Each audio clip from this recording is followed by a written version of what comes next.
Last year alone, vineyards around the world helped produce almost 134 million cases of wine for the British market. It's a staggering amount compared to a generation ago, but it's a figure that is now falling. To work out why Britons are drinking less wine, some of the most powerful players in the industry gathered in the neutral territory of a London Chinese restaurant. The main question on the agenda: how can we better engage with the nation's wine drinkers? It feels to me like the wine industry have decided to have a drinks party. Problem is, we're having it on the same night as beer and spirits.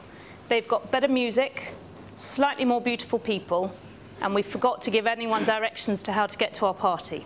Choice isn't an issue. In fact, the majority of wine drinkers say they're overwhelmed, if not intimidated, by the number of bottles on offer. Innovation, however, is a different matter, and those challenging the wine status quo have a fight on their hands.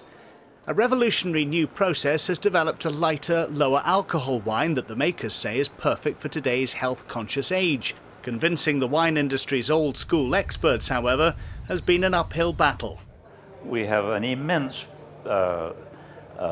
sub-branch of the food industry that's dedicated to lighter, healthier, lower-fat,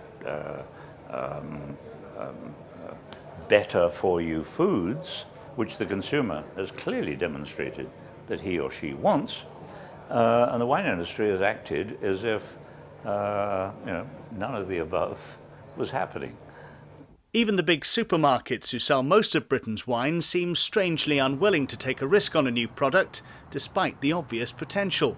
They like the idea of a healthier drink, but have been put off by the merely watered-down versions of wine offered to them in the past. The lower you go, the harder it gets to make proper wine. So actually we're getting good success at 5.5% and below with wine-based drinks.